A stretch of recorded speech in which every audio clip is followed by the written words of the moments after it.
All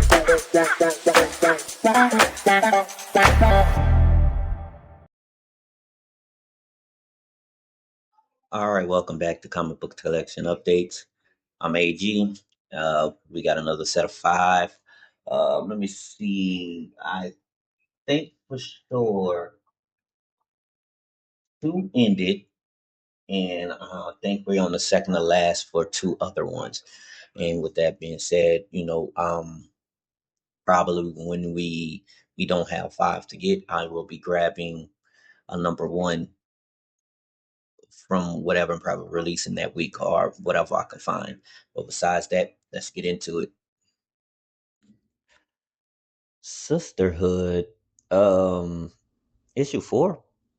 Uh, you know, so I don't know if y'all remember everything from the last one, but and I don't have the comic in front of me, but let's just do a quick synop or quick summary. I mean, of is that the same word? Does that mean the same thing? I don't care. Look, you know, let me just do a quick summary of the last issue. Um, Basically, the ending of the last issue. Basically, Sophie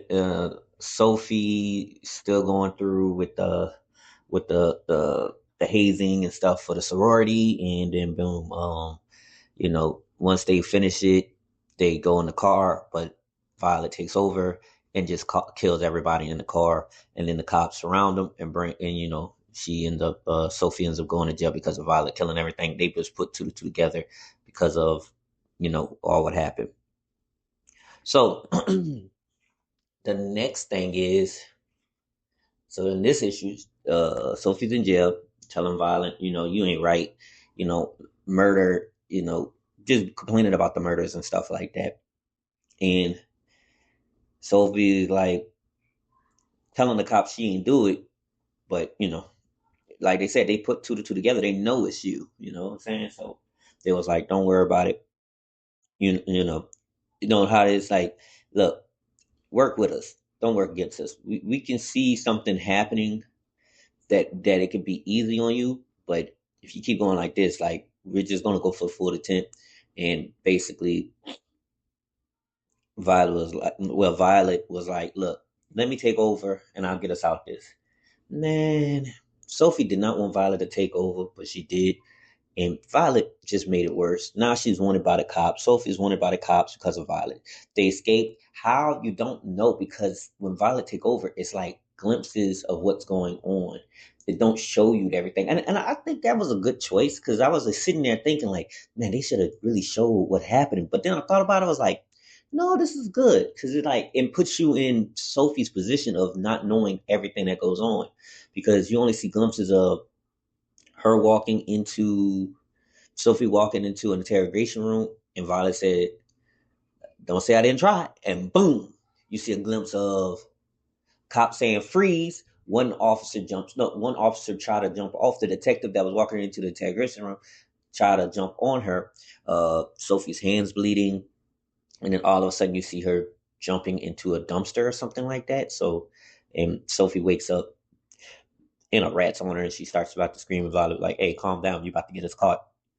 And you go on to that, and it's like Sophie's like, "Man, look, I don't know what's going on here.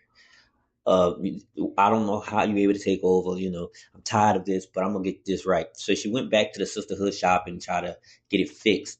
And the woman who told her, like, "Man, look, the only way to get that fixed is if the body the spirit is possessing dies." So when they were like, "Oh, so I have to die? That's crazy." And like Violet was like, "Oh, that means I could just do whatever."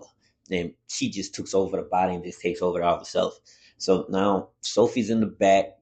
Um, Violet told child like gives her this guilty trip of like, "I'm dead. You don't know how it is to be up in that water dying and all kind of stuff," which is crazy because it's not Sophie's fault. If you would have followed her stuff, you wanted to go party and do all that nonsense, and they dirty work you, but whatever.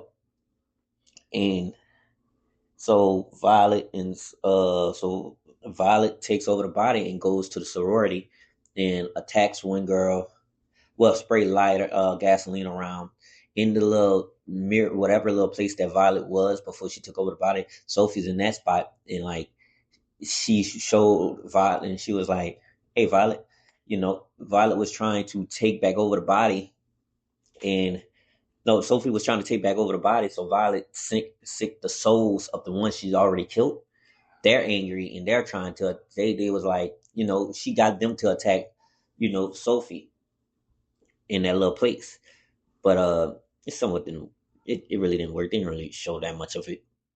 But Violet's still in control of Sophie's body. She got gasoline. She chased down, I think, a girl named Rivers, and Rivers, not that long ago, before all this, before she was getting chased down by Violet, was just complaining to the head sorority sister that you should have listened, all kind of stuff like that, and blah blah blah, whatever.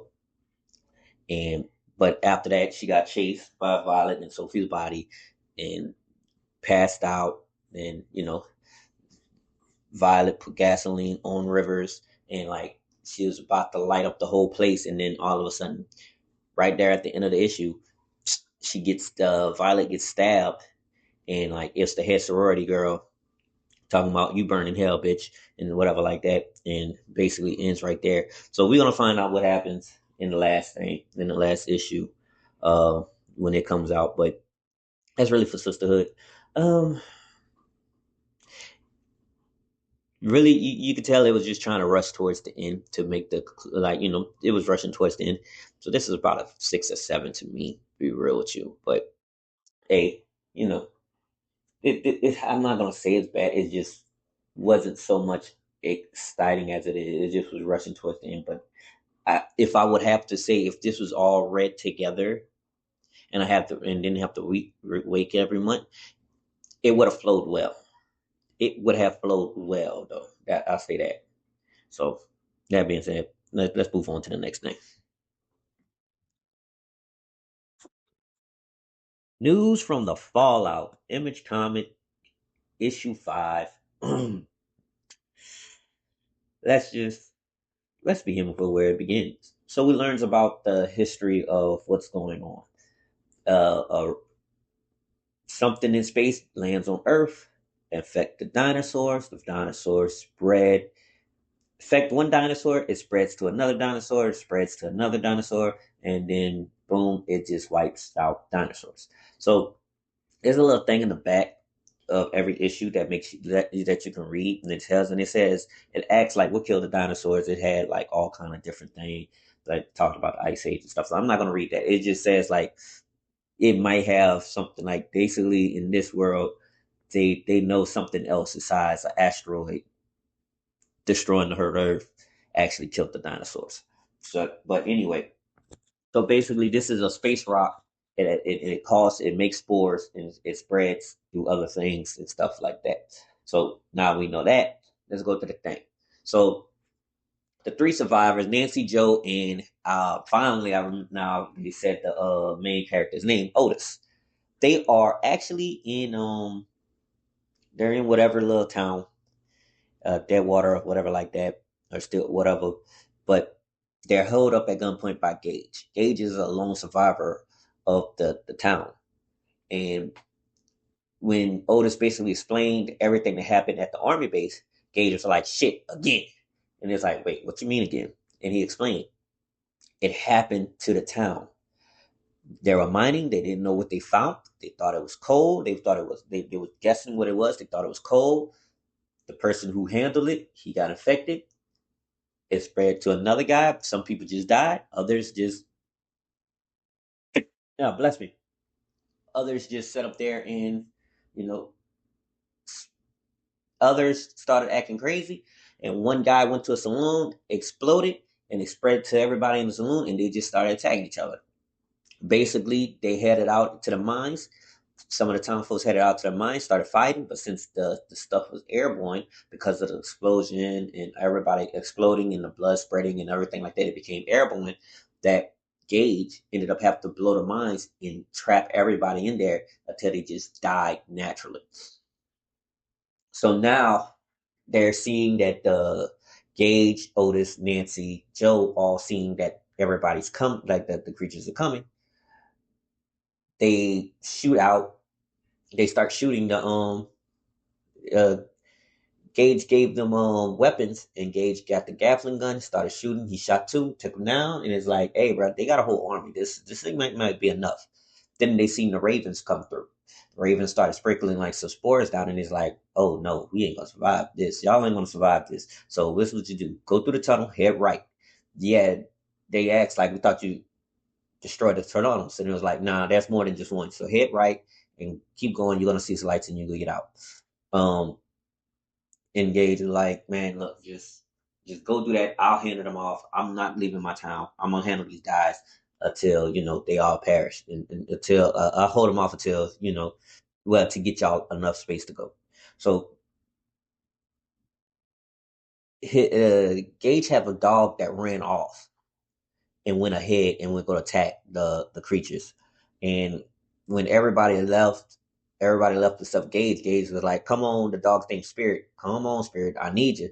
And then like one of the creatures, our McCoy had the dog in his hands, and it killed the dog. And Gage just went on and started attacking. And Nancy, Joe, and Otis was inside the cave, and they're trying to navigate. They can't see, so they're losing little matches. But they start hearing noises, and they was like, yeah, we need to hurry, and we need to stop moving and never stop moving. No, we need to start. We need to keep moving and never stop moving. And with that, that's how it ends. And it's basically like shit. It's getting bad for worse because now it's like I think like the spore, because of now it's more recent. The spore basically have someone with it probably learned from the past and realized like, okay, I need something with intelligence. That's why I went with a human and with a town, and instead of just making them do whatever like that, like that it did from the first time with the humans, it decided to do something different this second go around and use the birds to help spread some of the spores. So this might end up bad because now it have like creatures helping it, so it might spread even more and be airborne to even a further distance. So they might have more people, but it seemed like the creatures all gather up together and hunt, and just to overwhelm everything with numbers instead of just spreading out doing its own thing. But with that being said, that's the end of the issue, and we can't wait to the next one. All right, Predator, Black, White, and Blood. This might actually be the last one of this one, though. Not sure. Thought it was five. Might be just four. But anyway, it ends. It starts off with the ending of Bloodwood, and basically, the female character, which they didn't use their name. We're gonna call her Youngblood. Youngblood set up there. She it shows like all the kills that she made, and then it shows that she's captured. And Big Jim, he basically was trying to ask her where's Lucky, and she wouldn't give him the answer. So he was like, "You know what I'm gonna do with you?" Because she was just howling, yelling, and trying to fight. I'm gonna cut your arm off. Cut her arm off. She calmed down. Then Big Jim was like, "Yeah, you know what? I'm gonna put you in a cage and make you fight dingoes for the rest of your life. How about that? And I'm gonna put Lucky Girl on the side of the cage." Because you're gonna be using Lucky's cage and something, because there's gonna be Lucky cage and she's gonna be in it and they're gonna put Lucky Girl. And when that happened, the men that was around Big Jim was sliced up. And Lucky, the Yacha, came back, helped her out, and everything like that.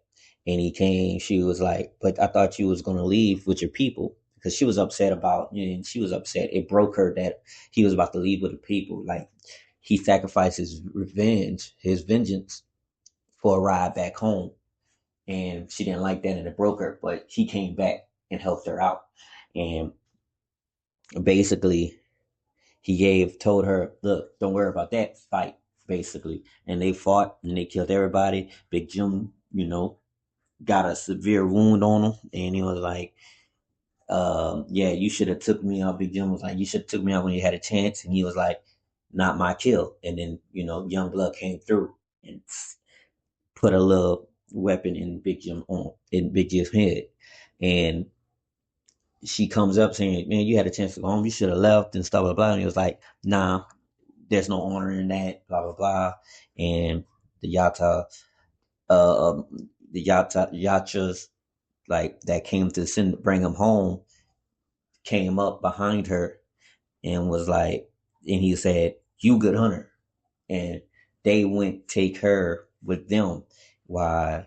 Why the Lucky he stayed there and like explode the area was caught on fire and exploded the area so nobody go and she was like and you know young blood was like you know what I'm gonna hunt for you you know and because you got my utmost respect and you was a good hunter too and you I'm gonna make sure everything you taught me get to good use and that was the end so she's going with the yachas and she's going to be a hunter with them. I'm not gonna lie, it was okay ending because it just ended like with the action all together. So I'm gonna say that's a good one. But I'm gonna be real with you. I can explain this. This one wasn't the best story in here. If you know about Predator, Black, White, and Blood, is your four. I don't even know what I said at the beginning of if I said the names right, but the Black, White, and Blood comes in three stories, and we're going to the second story, which I feel like was the best one because of how it ended. Was like oh shit. So it's called Blood Runners, and we meet Otis. And Otis is a bootlegger, and he's driving. He's escaping the cops. The cops are chasing him. He's outrunning them a little bit, and then all of a sudden he sees something, and he crashes. The cops also like makes an emergency stops too while chasing him. And they telling them to come out, and you don't have a chance of escaping this time. And then all of a sudden, a yacha come through, and he's a predator that just basically start killing the police department. Well, he starts slashing up the police department, and then he start chasing down Otis. Otis, you know, shoots at him, and then like the main sheriff, the sheriffs of the police, like come back and said, "I'm gonna take you, you know, I'm gonna take you with me. You gonna die with me." And like he got a good shot off on him on the yacha, but the sheriff still end up losing. So Otis, he was like, you know what? I'm going to use the moonshine that I have to help me beat this thing. And he stabs the Yacha in the foot, and the Yacha picks him up. And like then when he picks him up, Otis Max like slaps and like slam the freaking moonshine bottle into his face, and then lights a light, flicks his lighter and lights it up, and it catches him, the predator, on fire. And while he's in flame, Otis thought he won and like thought he won until he was like, what the? And then it ends off with like five of the predators. Damn, I'm looking at five of them on this page, surrounding the fire, looking at him, looking at the fire in him. So it's like, I don't know how he's gonna get out of that, or is they gonna use him as a if you watch one of the predators the animated thing, he they basically gonna take him and bring him to space to fight against like fight against each other and stuff like that. Don't know, but hey, that's this is the one I found like it was the best ending because it was like you got lucky just beating this one predator. How you gonna beat five? But the third story is called what is it called? The third story is that they give the title at the end of the story though. It's like something like Good Boy or something like a Good Boy. Basically, it's about this guy who was an orphan on a colony, and the colony is basically gave him a house and job. So he just basically used, basically was a working guy, but he didn't have no real social skills with people. And but he met a creature, and this creature was like basically the dogs that the predators use in their hunts, and his leg, the dog's leg was hurt, and basically it got left back behind. It got forgotten on the colony. So the the orphan dude, what is his name? I don't think they said his name. So basically, he was just basically taking a walk alone when he sees the creature, and he just started feeding it, eventually leaving it on the ground. It started eating in front of him, then it started eating from out his hand, and then it followed him all the way home. And it came inside and stuff like that. He picked out a name called Bucket, um, and basically, he eventually got rid of the native like aggression the creature has to basically just go for entrails and stuff like that. And it became friendly, and it helped him get a friend, a more of a popular social life, no, a better social life with the people because of the creature, keep having the creature as a pet. Well, that predator and eventually came back for his for his dog basically.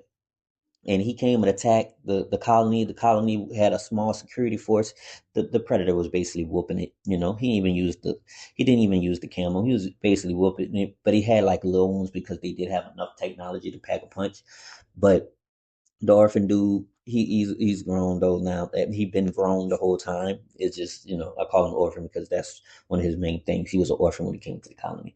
So the orphan dude, he ended up getting this little power suit that could pack a real punch, and he had a machete, and the creature was basically on his side. He wasn't going back to its master, so it attacked his old master. Wow, the guy, the orphan dude, he was fighting off the old master's other creatures, and basically when he got a chance, like the predator was a better warrior, but was a better fighter.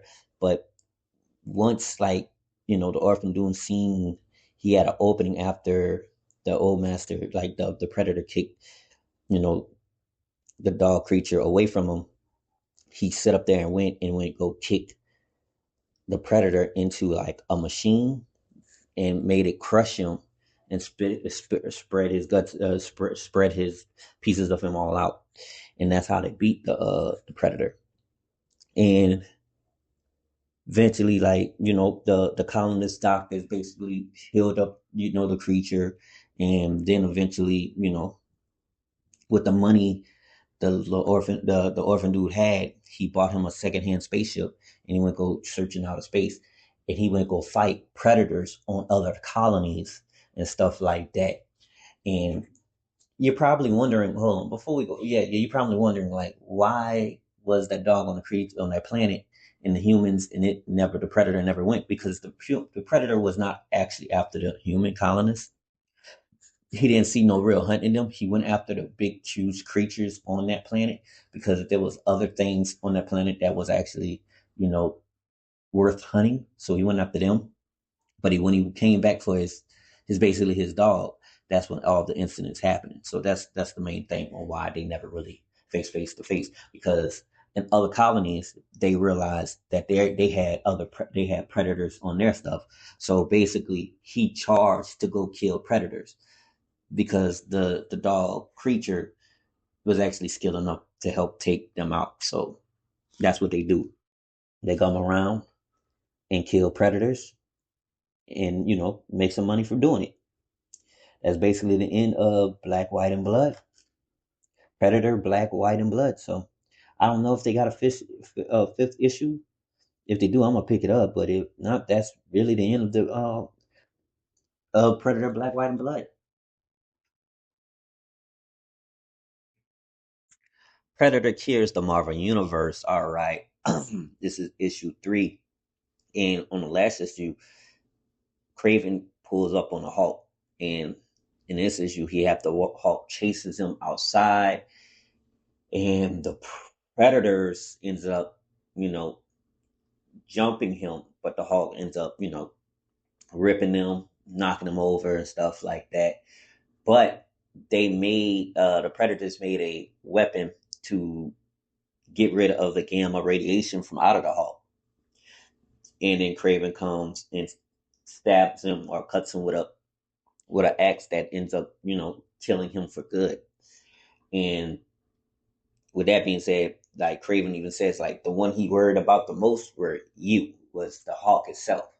So it was Bruce Banner and the Hawk. So now he was like, he got rid of the most dangerous one.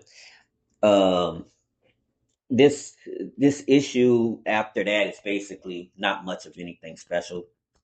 It's just showing like how Craven learned from the Predators and the Predators learned from Craven, saying how he felt at home with them and stuff like that. And like I said, this wasn't that much of a special issue to show you anything because what else happens in here is that they shows up Wolverine pulling up the X Mansion, seeing all his fellow X Men dead, Charles Xavier burnt alive, like well burnt in his wheelchair, and Wolverine realized that something familiar is here, and to know why he knows this is a familiar thing, you have to go see Predator versus Wolverine because that's where he meets a predator. That's when Wolverine meets a predator and fights against him. And this predator graveyard has antimadium and vibranium armor or whatever like that. And yeah, I think he is coveted in animadium, adamantium, vibranium, whatever like that. And he comes up and try to attack Wolverine, but Nightcrawler comes and goes with Logan somewhere else. And like basically that's really it. And then you goes back to the Predator King, and it shows that it wasn't just an assault on the heroes. They taken up the whole planet, and they said that during the first issue and stuff like that. And with that, they attacked satellite space stations, dams, all kind of stuff, nuclear facility sites, um, just to make sure they know, yeah, space stations, satellites, stuff like that, power plants, dams, um, anything for the fence, anything that'll help the humanity race. They went and sent drones out to destroy them, and they went on a march and like they they basically saying like, yeah, they're about to go on a full flat assault on humanity. So, you know, it is it's more than just hunting heroes and stuff like that. They come to collect the planet. That's basically all what this comic was all about. But it do leaves off with something that Sue Storm is about to take action. She's behind the party that's with the king, the Predator party with the king while they marches out of their little throne room. Sue Storm pulls up behind them and follows them. So I don't know what that's all about, but I think I read a little quick summary of the next one that's coming out, and he's saying that Black Panther is going to be involved. So we're going to see what that's all about.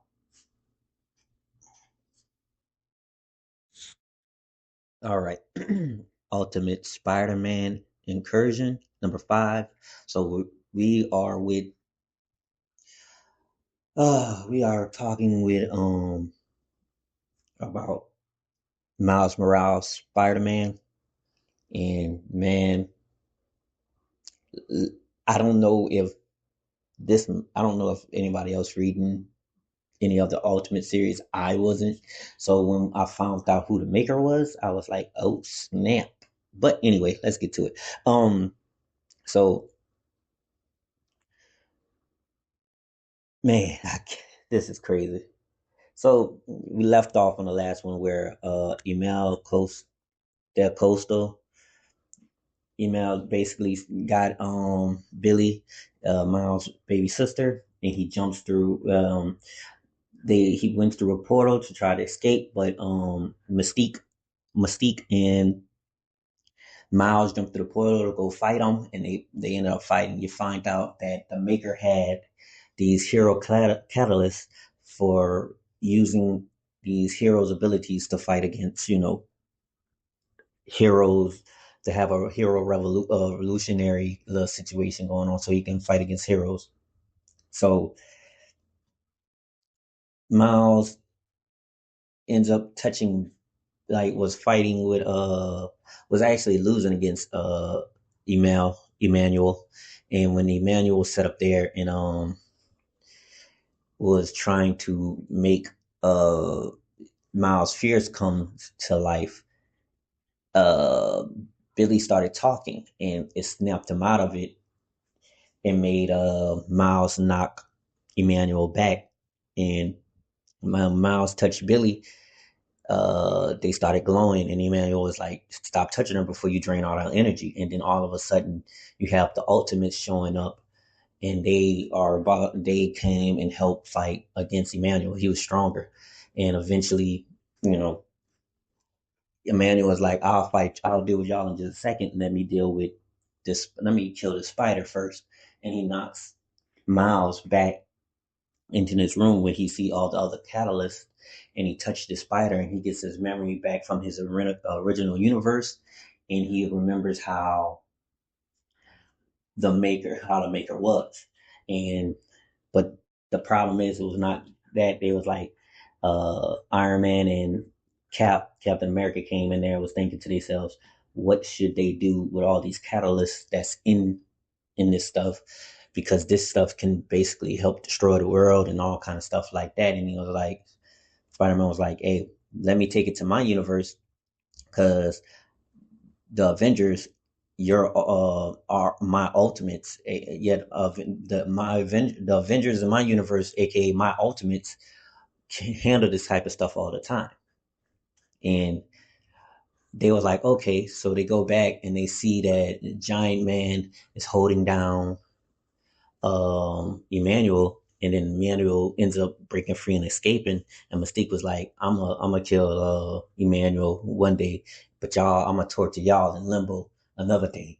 And so they all just left, and they was like, "All right, it's time to get you back home. Get you two back home, Miles and Billy." So they are talking to Doom, which Doom is actually a superhero in this universe, and he's taking the place, as I say, he is taking the place of a certain somebody. And it's like Miles said, I can't believe Doom is actually a superhero. And he was like, you have Dooms in your universe? You have a Doom in your universe? He was like, yeah, I have. In both universes I'm from, I had two. He was a supervillain.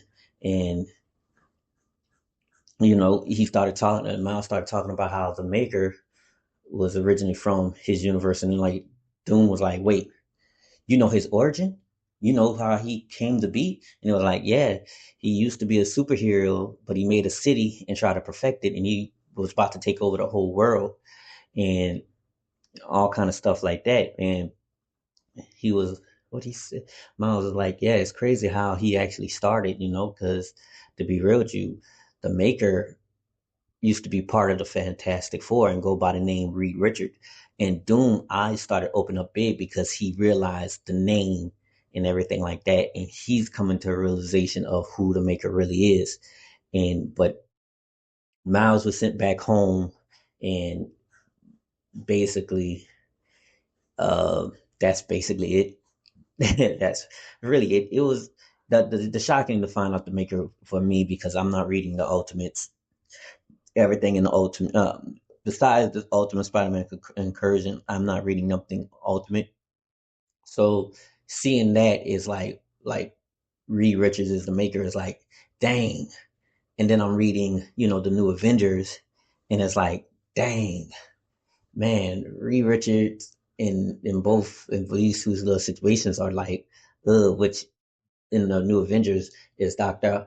Ouroboros, and he's actually, he's just a clone of Reed Richards, but because Reed Richards is in the part of the Illuminati, he's also not that innocent. So there's still that. But man, I don't know. The Ultimates might actually, I might have to find a way to read the whole Ultimate series, but they're gonna have to connect it some type of way where I can track it very better than that. But I might get the Ultimate in game though, but not sure about that. Besides that, that's really it. That's the end of Ultimate Spider-Man Incursion, and yeah. that's another series down.